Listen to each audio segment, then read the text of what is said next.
N4 News ഒരുക്കുന്ന പ്രത്യേക election programme ആരുടെ വിധി. നാടിന്റെ തീരുമാനങ്ങൾ ഇനി N4 ന്യൂസിലൂടെ.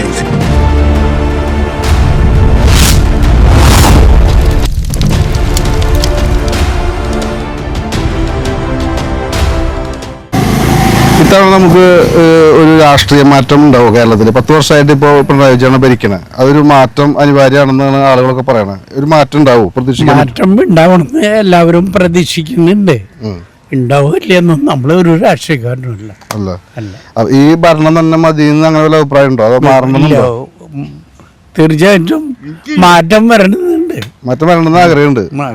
അപ്പൊ ഈ ഭരണത്തിന് എന്തെങ്കിലും കുറവുകള്, കുറ്റങ്ങളൊക്കെ? കുറവുകളും കുറ്റങ്ങളല്ല, കുറെ കുറ്റങ്ങളുണ്ട്, കുറെ കാര്യങ്ങളുണ്ട്. അതിനെ പറഞ്ഞില്ലേ. അപ്പൊ ഭരണം ഒന്ന് മാറണം നല്ലതാണെന്ന്. തീർച്ചയായും ഭരണം കുറെ നേരം കൊടുത്തു കഴിഞ്ഞാൽ അത് ഈ പാർട്ടീനെ ചിലപ്പോ പ്രശ്നമായിട്ട് ബാധിക്കും. അതാണ് ഉദ്ദേശിക്കുന്നത്. അതെ അതെ. അപ്പൊ കോൺഗ്രസ് ഒരു 5 കൊല്ലം ഭരിക്കട്ടെ എന്നാണ്. കോൺഗ്രസ് ഭരിക്കട്ടെ എന്ന് ഞാൻ പറയുന്നില്ല, BJPക്ക് ഭരിക്കാം. അപ്പൊ ഭരണം മാറിയാൽ മതി, വേറെ ഭരണം മാറണം. ഓക്കെ, ചേട്ടന്റെ അഭിപ്രായത്തില് ഈ പറഞ്ഞു തന്നെ ഉള്ളൂ. ഇനി എനിക്ക് പ്രത്യേകിച്ചൊന്നും പറയാനില്ല. അപ്പൊ ഭരണം മാറണം, മാറാൻ നല്ലതാണ്. അപ്പൊ ഭരണം കോൺഗ്രസ് വരണം എന്നാണ് ആഗ്രഹം. കോൺഗ്രസ് വന്നാൽ നമുക്ക് മുഖ്യമന്ത്രി സ്ഥാനാർത്ഥി ആരെ അല്ല, അതൊന്നും ഇപ്പൊ പറയാൻ പറ്റില്ല.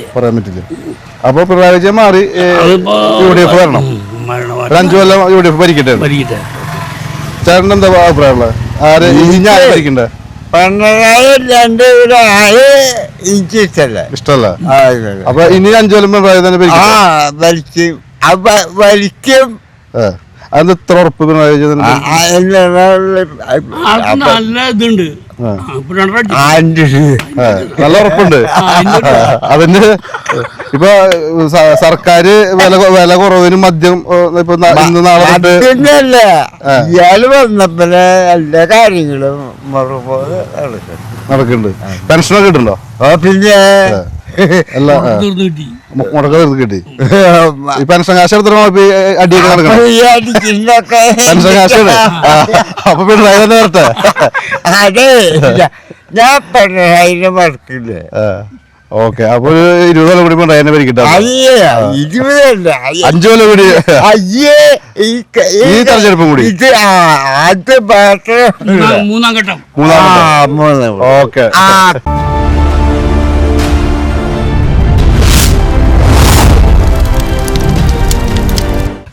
അങ്ങനെ ഞാനും ഇടതുപക്ഷക്കാരനാണ്, അതുകൊണ്ട് അതന്നെ പറയാൻ പറ്റുള്ളൂ. ഇടതുപക്ഷം തന്നെ ജയിക്കുള്ളൂ. 3ാമത് പിണറായി വിജയൻ വരുന്നതാണ് ചേട്ടൻ്റെ അഭിപ്രായം. ഇടതുപക്ഷക്കാരെ നമ്മൾ വേറെ ഒന്നും ചോദിക്കണ്ട. ഈ BJP അക്കൗണ്ട് ഇവിടെ തുറക്കാൻ സാധ്യതയുണ്ടോ ഇത്തവണ? അതിനെ കുറിച്ച് എനിക്കറിയില്ല. സാധ്യത ഇല്ലാന്നാണോ? ഇല്ലാന്നാണ് UDF പറയുള്ളൂ. UDFന് 110 സീറ്റൊക്കെ കിട്ടുന്നതാണ് പ്രതിപക്ഷ നേതാവ് പറയണത്. അപ്പൊ 21 സീറ്റുള്ള UDF 110 സീറ്റ് കിട്ടുന്നത് എത്ര സീറ്റ് വേണം അവർക്ക്? അപ്പൊ അവരാഗ്രഹം പറഞ്ഞല്ലേ, നടക്കില്ല. ഇപ്പൊ കിട്ടിയാത്ത സീറ്റോട് കൂടി തന്നെ പിണറായി വിജയൻ ജയിക്കുന്നതാണോ ചേട്ടന്റെ അഭിപ്രായം? എത്ര സീറ്റില്ലെങ്കിലും ജയിക്കും, തട്ടിമുട്ടി കയറി പോരും. അത്രേ ഉള്ളൂ ഇത്തവണ അല്ലേ? ആര് ഭരിക്കണ്ടേ? ഇടതുപക്ഷക്കാരനാണ്. ഇടതുപക്ഷക്കാരനാണ്. അപ്പൊ പിന്നെ വേറെ ഒന്നും പറയാനൊന്നുമില്ല. അല്ല, ഈ ഇടതുപക്ഷമാണെങ്കിലും നമുക്ക് എന്തെങ്കിലും കുറവുകളുണ്ടെങ്കിൽ ചൂണ്ടിക്കാണിക്കാം. ആളെ കൊണ്ട് പരമാവധി ആൾ ചെയ്ത എല്ലാ കാര്യം ചെയ്യുന്നുണ്ട്. പിന്നീട് 5 കൊല്ലം കൂടി കൊടുത്താൽ ആള് നന്നായി ചെയ്യുന്നതാണ്, കുഴപ്പമുണ്ടാവില്ല. വേറെ ഈ BJPക്ക് ഒക്കെ നല്ല സാധ്യതകളുണ്ടോ കേരളത്തില്? BJPക്ക് എന്തായാലും ഭരിക്കാൻ അവിടെ കേരളത്തിൽ പറ്റില്ല. ഭരിക്കല്ല, സീറ്റ് കിട്ടാൻ വഴിയില്ലല്ലോ. അവർ ഭരിക്കലും നടക്കില്ല. നടക്കില്ലെങ്കിലും 1-2 സീറ്റുകൾ കിട്ടാൻ നല്ല സാധ്യത ചോദിക്കും. അത് ചിലപ്പോൾ കിട്ടായിരിക്കും, പറയാൻ പറ്റില്ലല്ലോ. 1-2 സീറ്റ് ചിലപ്പോൾ കിട്ടായിരിക്കും, ഭരിക്കല് നടക്കില്ല എന്തായാലും. അപ്പൊ 5 വർഷക്കാരനായതുകൊണ്ട് 5 കൊല്ലം കൂടി ഭരിക്കട്ടെ. അപ്പൊ 15 വർഷം ആവുന്നു. പിണറായി തന്നെ മുഖ്യമന്ത്രി ആവും. ഇനി പറയാൻ പറ്റില്ല. ചിലപ്പോൾ ടീച്ചർ വരാൻ ആരാന്ന് പറയാൻ പറ്റില്ല. പാർട്ടിക്കാരെ പാർട്ടി തീരുമാനിക്കുന്ന ആളായത്. അടുത്ത മാസം നിയമസഭാ തെരഞ്ഞെടുപ്പ് വരുവാണല്ലോ. അപ്പൊ ഇനി ആരാണ് കേരളം ഭരിക്കേണ്ടത് എന്നാണ് ചേട്ടൻ്റെ അഭിപ്രായം? ഇപ്പോഴുള്ള സംവിധാനം വലിയ കുഴപ്പമൊന്നുമില്ല. ഇപ്പൊ പിണറായി വിജയന്റെ ഭരണം വലിയ കുഴപ്പമില്ല. അപ്പൊ അവരെന്നെ ഏകദേശം 10 വർഷമായില്ലേ, ഒരു മാറ്റം എല്ലാവരും ആഗ്രഹിക്കുന്നുണ്ടാവുമല്ലോ. അങ്ങനെ അഭിപ്രായം ഉണ്ടോ? മാറ്റം വന്നിട്ട് നന്നാവും നമുക്ക് ഉറപ്പൊന്നുമില്ല. ഉറപ്പ് പറയാൻ പറ്റില്ല. പിണറായി വിജയൻ തന്നെ ഭരിച്ചാൽ മതി എന്നാണ് ചേട്ടൻ്റെ അഭിപ്രായം. അഭിപ്രായത്തിൽ ഈ ഭരിക്കുന്ന ആൾക്കാരെന്നെ ഭരിക്കുന്ന ഇവരെന്നെ ഭരിക്കട്ടെ. വേറൊരു ഭരണം ഭരണമാറ്റം ഉണ്ടായ കുറച്ചും കൂടി ഭരണമാറ്റം മാറി വന്നാൽ ശരിയാവില്ല. ഇവരെന്നെ ഭരിക്കണം. കോൺഗ്രസ്സുകാർ ഇപ്പോ കുറെ കോൺഗ്രസ്സുകാർ അവര് പറഞ്ഞിട്ടുണ്ട്.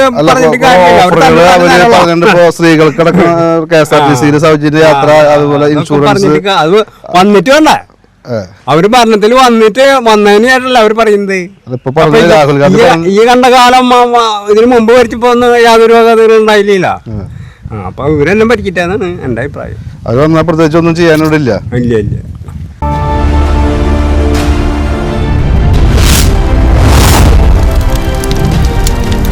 ഞാൻ 15 കൊല്ലം CIT യൂണിയനിൽ പണിയെടുത്തായിരുന്ന ആളാണ്. പാർട്ടി അനുഭാവിയാണ്. അതുകൊണ്ടാണ് LDF സൊസൈറ്റിയിൽ കുരിയായിട്ട് നിൽക്കുന്നതാണ്. അപ്പൊ ആ പാർട്ടിയിൽ ഉണ്ടായിരുന്ന കാരണമാണ് ആ പണി കിട്ടിയിരുന്നത്.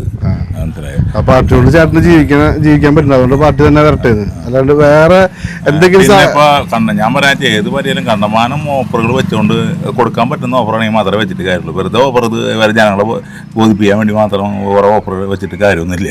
അത് കൊടുക്കാൻ പറ്റണം. അപ്പൊ കോൺഗ്രസ്സുകാർ വന്നാൽ ഇതൊന്നും ചെയ്യാൻ പറ്റില്ല എന്നാണോ പറയണത്? ഇപ്പോൾ ഉള്ള ആനുകൂല്യങ്ങളൊന്നും കിട്ടില്ല എന്നാണ്. ഇപ്പൊ ഉള്ളത് കിട്ടായിരിക്കും, പക്ഷെ അവര് അതിനേക്കാളും വലിയതാണല്ലോ ഇപ്പൊ വെച്ചിരുന്നത്. അതൊന്നും ചിലപ്പോൾ കിട്ടില്ല. അതൊന്നും കൊടുക്കാൻ പറ്റാവുന്ന കേസുകളല്ല. അല്ലാണ്ട് തന്നെ നമ്മുടെ നാട്ടിൽ കാച്ചില്ല എന്നാണ് പറയുന്നത്. അപ്പൊ ഇത് എവിടെ നിന്നാക്കിയിട്ടാണ് അത് കൊടുക്കുന്നത്? ഇനി അവരെ വല്ല കള്ളപ്പണം വേണം അതിനെ കൊടുക്കണമെങ്കിൽ. 10 വർഷമായില്ലേ ഒരു മാറ്റം? ഇനി അവരെന്നെ വരണം. എന്തൊക്കെ ഗുണങ്ങളാണ്? ഒരുപാട് ഗുണമുണ്ട്. ഞാനൊരു വൈകല്യമുള്ള ആളാണ്. എനിക്ക് ഇതന്നെ എന്റെ ഒരു അരിക്കാഴ്ച എനിക്ക് ഈ സർക്കാരാണ് എനിക്ക് ചെയ്തത്. പെൻഷനും കാര്യങ്ങളും പെൻഷനൊക്കെ ഉണ്ട്, മുടങ്ങാണ്ട് ഇതുവരെ കിട്ടുന്നുണ്ട്, എല്ലാം കിട്ടുന്നുണ്ട്. അപ്പൊ ഒരു പ്രശ്നമില്ല. ഇതിൽ വിട്ടൊരു ഭരണം വരാനില്ല. ഇതിപ്പോ കുഴപ്പമില്ലാത്ത രീതിയിൽ പോകുന്നുണ്ട്. അല്ല, ഇപ്പൊ പാർട്ടിയിൽ തന്നെ ഒരുപാട് പേര് മുതിർന്ന നേതാക്കന്മാർ ഓരോ കാര്യങ്ങളൊക്കെ അതൊന്നും ഒരു വിഷയമില്ല.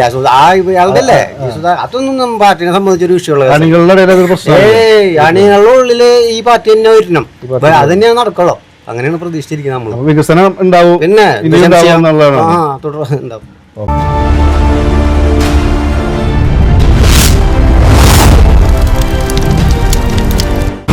കേരള രാഷ്ട്രീയത്തില് ഏത് പാർട്ടിക്കാണ് അധികാരത്തിൽ വരാനുള്ള സാധ്യത? കോൺഗ്രസിന് തന്നെയാണ്. എന്തെത്ര ഉറപ്പ് പറയാൻ കാരണം? ഉറപ്പ് പറയാന്ന് വെച്ചാൽ അവർ 5 വർഷത്തെ ഭരണം അത്ര നല്ല ഭരണമൊന്നല്ല. ഈ കഴിഞ്ഞ പിണറായി 10 വർഷത്തോളം 10 വർഷം തന്നെ. അപ്പൊ ഫസ്റ്റ് ടൈം നല്ല ഭരണമായിരുന്നു, സെക്കൻഡ് ടൈമിലേക്ക് അവർ മോശമായി എന്നാണോ? സെക്കൻഡ് ടൈമിലേക്ക് അല്ല, തുടക്കാൻ പോലെ അവരെ ആൾക്കാർക്ക് മാത്രമേ ഉള്ളൂ എന്തെങ്കിലുമൊക്കെ കൊടുക്കല്, ബാക്കിയുള്ളവരൊന്നും തിരിഞ്ഞു നോക്കാറില്ല. അപ്പൊ ഇത്തവണ ഒരു UDF സർക്കാർ അധികാരത്തിൽ അവര് 2 മാസം മുപ്പാടെ എല്ലാ മേഖലയിലും ജയിച്ചതല്ലേ പഞ്ചായത്ത് ഇലക്ഷനില്. 2 മാസം കൊണ്ട് ആൾക്കാർക്ക് അങ്ങനെയാണ് ഒരു മാറ്റം വരുമോ? അല്ലെ, അപ്പൊ പഞ്ചായത്ത് ഇലക്ഷനിൽ ഉള്ള രീതിയിലുള്ള ഒരു ലീഡും വിജയ സാധ്യത UDF-നുണ്ട്. ഈ BJP-ക്ക് ഏതെങ്കിലും രീതിയിൽ സാധ്യത കാണുന്നുണ്ടോ കേരളത്തില്?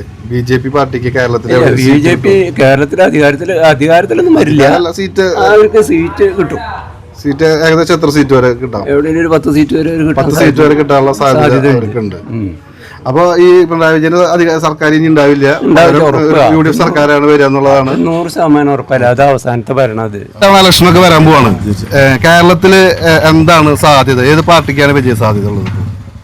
വിജയ സാധ്യതയേക്കാൾ ഉപരി നമ്മളെ കേരളത്തിൽ ഇനിയൊരു 3ാം ഗവൺമെന്റ്, പിണറായി ഗവൺമെന്റ് വരരുത് എന്നാഗ്രഹിക്കുന്ന നിഷ്പക്ഷമായി ചിന്തിക്കുന്ന കുറേ ആൾക്കാരുണ്ട്. 2 കാര്യങ്ങളാണ്. ഒന്ന്, പിന്നെ ഇനിയും പിണറായി ഗവൺമെൻറ് തന്നെയാണ് കേരളത്തിൽ വരുന്നതെങ്കിൽ അടുത്ത പ്രാവശ്യം വരാൻ പോകുന്ന ഇലക്ഷനിൽ BJP ആയിരിക്കും ഇവിടുത്തെ സാധ്യത. കാരണം UDF തകർന്നു പോകും. അതില്ലാതിരിക്കാൻ വേണ്ടി ഒരുപാട് ജനങ്ങൾ, നിഷ്പക്ഷമായി ചിന്തിക്കുന്ന കുറേ ആളുകൾ ഈ പ്രാവശ്യം UDF-ന്റെ കൂടെ നിൽക്കും എന്ന് തന്നെയാണ് എൻ്റെ ഒരു വിശ്വാസം. ഈ രാഷ്ട്രീയത്തിനപ്പുറത്തൊരു വികസന കാഴ്ചപ്പാടുണ്ടല്ലോ. വികസന കാഴ്ചപ്പാട് അതൊക്കെയാണ്, രാഷ്ട്രീയപരമായി പറഞ്ഞതൊക്കെയാണ് BJP-ക്ക് സാധ്യത കൂടും. പക്ഷെ കേരളത്തിന് നമുക്ക് ആവശ്യം വികസനമാണല്ലോ. ഈ 10 വർഷം ചെയ്ത വികസനങ്ങളെ എടുത്തു പറയുമ്പോൾ ആ പാർട്ടി വീണ്ടും വരണ്ടെന്ന് പറയുന്നതിൽ ഔചിത്യത്തിൽ എന്ന് പറഞ്ഞാലേ ഇപ്പം ഞാൻ പറഞ്ഞില്ലേ, ഒരുപാട് നന്മകൾ അല്ലെങ്കിൽ ഒരുപാട് കാര്യങ്ങളൊക്കെ അവർ ചെയ്തിട്ടുണ്ടെങ്കിൽ പോലും ചില കാര്യങ്ങളിലൊക്കെ ഒരുപാട് പിന്നിലാണ് അവർ. അപ്പം ഞാനിപ്പോൾ അതിന് എടുത്തെടുത്ത് പറയാം, നമ്മൾ ഒരു സ്പഷ്ടമായി നിൽക്കുന്ന ഒരാളെന്നുള്ള നിലയ്ക്ക് ഞാൻ പറയുന്ന. പിന്നെ എത്രയേ ഉള്ളൂ ഈ കാര്യത്തിൽ, അടുത്ത പ്രാവശ്യം UDF ഗവൺമെൻറ് വരണം. അതായിരിക്കും ജനങ്ങൾക്ക് നന്നാവുക എന്നുള്ളതാണ്. ഇവിടുത്തെ ന്യൂനപക്ഷങ്ങൾക്കാണെങ്കിലും ഇവിടുത്തെ സാധാരണക്കാർക്കും ഇവിടുത്തെ തോട്ടത്തൊഴിലാളിക്കും. ഇപ്പോൾ ഈ തോട്ടത്തൊഴിലാളികളുടെ ഇപ്പോൾ അവിടെ പറഞ്ഞു, തോട്ടത്തൊഴിലാളികളുടെ കാര്യം, ഇവിടുത്തെ ഇതിനെ കുറിച്ച് അത്തരം കാര്യങ്ങളിലൊക്കെ ഒരുപാട് പിന്നില്ല. തീർച്ചയായിട്ടും മാറ്റം ഉണ്ടാവും. അത് മാറ്റം ഉണ്ടാവണം. അല്ലാന്നുണ്ടെങ്കിൽ പിന്നെ അതോടുകൂടി ആ സാധനം തീർന്നു പോകുന്നുള്ളതാണ് ഞാൻ പറയുന്നത്. UDF അടുത്ത പ്രാവശ്യം UDF-ന്റെ ഉള്ളിൽ തന്നെ നേതാക്കന്മാർ തമ്മിലുള്ള ചെറിയ പടലപ്പിണക്കങ്ങള് അത് അവരുടെ രാഷ്ട്രീയ ഭാവിയെ എനിക്ക് തോന്നുന്നത് എനിക്ക് ഏതാണ്ട് 52-53 വയസ്സായി. ഞാൻ അന്ന് എനിക്ക് രാഷ്ട്രീയ ഒരു തോന്നി തുടങ്ങിയ അന്ന് മുതലേ UDF-നകത്തുള്ള ഒരു വിഷയമാണത്. എന്നാൽ അതിൽ നിന്നൊക്കെ വ്യത്യസ്തമായിട്ട് വളരെ കറക്റ്റായിട്ട് കാര്യങ്ങൾ കൊണ്ടുപോയിരുന്ന CPM-ന്റെ അവസ്ഥ എന്താ? എത്ര പേര് പോയി, എത്ര MLA-മാർ മാറി, എത്ര മന്ത്രിമാർ മാറി, പല സ്ഥലങ്ങളിൽ നിന്നായിട്ട് എത്ര ആളുകൾ മാറി, ഇന്നലെ മാറി, ഇന്ന് മാറിയിട്ടുണ്ട്. അപ്പം അതൊന്നും ഇന്നത്തെ, അതുകൊണ്ടാണ് ഞാൻ പറഞ്ഞത് രാഷ്ട്രീയത്തിനകത്ത് ഇന്ന് പിന്നെ നിഷ്പക്ഷമായി ചിന്തിക്കുന്നവർക്ക് CPM-നോട് സഹകരിക്കാൻ ബുദ്ധിമുട്ടുണ്ട്. ഞാനതാ പറയുന്നുള്ളൂ. അപ്പൊ 10 വർഷത്തെ ഭരണത്തിന് അല്ല, അതിന് നേട്ടക്കുറവൊന്നും ഉണ്ടായിട്ടില്ല. പല കാര്യങ്ങൾക്കും നേട്ടമുണ്ട്. ഞാൻ പറഞ്ഞില്ല, പല കാര്യങ്ങൾക്കും നേട്ടം ഉണ്ടായിട്ടുണ്ട്. എന്നാൽ ഒരുപാട് കാര്യങ്ങൾ ഈ ന്യൂനപക്ഷങ്ങളുടെ കാര്യങ്ങൾ പക്ഷേ UDF കേരളത്തിൽ നിൽക്കണമെങ്കിൽ ഒരു ഭരണമാറ്റം നിർബന്ധമായിട്ടും അതായിരിക്കും ഈ നാടിന്റെ ഏറ്റവും നല്ല ഒരു മികച്ച വിജയം അങ്ങനെ UDF-ന് ഉണ്ടാവുന്നുള്ള പ്രതീക്ഷയുണ്ടോ? 100 സീറ്റ് 110 സീറ്റൊക്കെയാണ് അവർ പറയുന്നത്. ഒരു ഭരിക്കാനുള്ള സീറ്റേ ഞാൻ പ്രതീക്ഷിക്കുന്നു. അത്രയെങ്കിലും കിട്ടി UDF അധികാരത്തിൽ വരണം എന്നാണ് ആഗ്രഹം. ഈ UDF അധികാരത്തിൽ വന്നാൽ ആരാണ് മുഖ്യമന്ത്രി സ്ഥാനാർത്ഥിയാവാൻ താല്പര്യം? അതിനെ കുറിച്ച് അത്രയും കാര്യങ്ങൾ എടുത്തു ചോദിച്ചു. ആഗ്രഹം എന്ന് പറഞ്ഞാൽ ഇന്ന് പ്രതിപക്ഷ നേതാവ് കേരളം കണ്ട ഏറ്റവും നല്ല പ്രതിപക്ഷ നേതാവാണ് വി ഡി സതീശൻ. അത് ഞാൻ എനിക്ക് അതുകൊണ്ടാണ് ഞാൻ ആഗ്രഹമാണ്. എനിക്ക് വി ഡി സതീശൻ മുഖ്യമന്ത്രി ആവണം എന്നുള്ള വ്യക്തിപരമായുള്ള ആഗ്രഹമാണ്. അപ്പോൾ അടുത്ത തവണ UDF അധികാരത്തിൽ വരണം എന്നുള്ള ആഗ്രഹമാണ്. ചേട്ടൻ്റെ അഭിപ്രായത്തിൽ എന്താണ് ഇപ്പോഴത്തെ രാഷ്ട്രീയ സാഹചര്യം? ആർക്കാണ് ഞങ്ങളെ സംബന്ധിച്ചിടത്തോളം തോട്ടം തൊഴിലാളികളെ സംബന്ധിച്ച് പറയുമ്പോൾ ഞങ്ങൾക്ക് ഒരു വികസനം നടന്നില്ല എന്ന് തന്നെ പറയാൻ പറ്റുള്ളൂ. കാരണം ഞങ്ങൾക്ക് ആവശ്യം കുറേ റോഡുകളും ഇതെല്ലാം പ്രശ്നം, വന്യജീവികളിൽ നിന്ന് സംരക്ഷണം ഞങ്ങൾക്ക് ഇതുവരെ കിട്ടിയില്ല. ഇന്ന് വരെ ഞങ്ങൾ ആനൻ്റെ ഇടയിൽ കൂടെയാണ് ജോലിക്ക് പോയത്. പിന്നുള്ളത് ഞങ്ങളെ കൂലി. UDF വരുമ്പോഴാണ് ഞങ്ങൾക്ക് കൂലി വർധന വരാറ്. ഞങ്ങൾക്കപ്പോൾ എന്താ പ്രതീക്ഷ? UDF പറഞ്ഞിട്ട് വരണമെന്നാണ് പ്രതീക്ഷ. LDF വരുമ്പോൾ ഞങ്ങളെ കൂലി വർധനവ് കുറവും, ഞങ്ങളെ വർഷം കളയും ചെയ്യും. 3 വർഷം കൂടുമ്പോഴാണ് ഞങ്ങളെ തൊഴിൽ കൂടുന്നത്, കൂലി വർധന കൂടുന്നത്. അപ്പോൾ ഞങ്ങൾ 2 കൊല്ലം കഴിഞ്ഞിട്ടാണ് ചർച്ച അവസാനിക്കുക. ആ 2 കൊല്ലം കുടിശ്ശികയും കിട്ടില്ല. ഞങ്ങളെ 2 കൊല്ലം കളഞ്ഞിട്ട് പിന്നെ അന്ന് മുതലാണ് വീണ്ടും 3 കൊല്ലം കൂട്ടുക. അപ്പോൾ ആ കാര്യത്തിൽ LDF ഗവൺമെന്റ് വളരെ മോശം. തോട്ടം തൊഴിലാളികളെ സംബന്ധിച്ച്, നിങ്ങളെ സംബന്ധിച്ച്, തൊഴിലാളികളെ സംബന്ധിച്ചിട്ട് UDF ഉണ്ടാവും എന്നുള്ള പ്രതീക്ഷ. അപ്പൊ ഈ വന്യജീവി ആക്രമണത്തിനൊക്കെ ഈ UDF വന്നു കഴിഞ്ഞാൽ കേന്ദ്രത്തിന്റെ നിലപാടിന്റെ പ്രശ്നം എന്നാണ് കേരളം പറഞ്ഞുകൊണ്ടിരിക്കുന്നത്. അത് എല്ലാ കാര്യത്തിലും അങ്ങനെയാണല്ലോ പറയുള്ളൂ. എന്ത് പറഞ്ഞാലും കുറ്റം എന്തെങ്കിലും ഉണ്ടെങ്കിൽ അത് കേന്ദ്രത്തിന്റെ തലയിൽ കിടും. എന്തെങ്കിലും മെച്ചുണ്ടെന്നുണ്ടെങ്കിൽ ആ കേന്ദ്രത്തിന്റെ ആയാലും ഏറ്റെടുക്കുക. അത് LDF-ന്റെ ഒരു ഇതാണല്ലോ, അതാണത്. മികച്ച വിജയം ഉണ്ടാവും UDF-ന്. എന്നെ സംബന്ധിച്ചിടത്തോളം ഒരു 80-86 സീറ്റ് നേടാനുള്ള സാധ്യതയുണ്ട്. അപ്പോൾ ഈ 10 വർഷത്തെ ഭരണം ഇത്തവണ മാറ്റുമെന്നുള്ളതാണ്. മാറ്റണം, മാറ്റാണ്ടിരിക്കരുത്. അതിപ്പോ കേരളത്തിൽ എവിടെ പോയാലും മാറ്റണം എന്ന് തന്നെ പറയും. അപ്പൊ ഇവര് പറയുന്ന വികസനങ്ങളൊന്നും കേരളത്തിൽ ശരിക്കും ഉണ്ടായിട്ടില്ല. അത് അറിഞ്ഞൂടെ? ഇപ്പൊ മെഡിക്കൽ കോളേജുകൾ കൊടുക്കുന്നത് ഇതൊക്കെ ഉമ്മൻചാണ്ടി കൊടുന്നത് പകുതിക്ക് വെച്ച് ഷോ കാണിച്ച് ഉദ്ഘാടനം കഴിച്ചു എന്നല്ലേ ഉള്ളൂ. അത് നമ്മൾ മറ്റുള്ള മാധ്യമങ്ങളിലൊക്കെ കണ്ടതല്ലേ. സർക്കാർ തന്നെ അധികാരത്തിൽ വരാനാണ് ആഗ്രഹം. N4 ന്യൂസ് ഒരുക്കുന്ന പ്രത്യേക ഇലക്ഷൻ പ്രോഗ്രാം ആരുടെ വിധി? നാടിന്റെ തീരുമാനങ്ങൾ ഇനി N4 ന്യൂസിലൂടെ.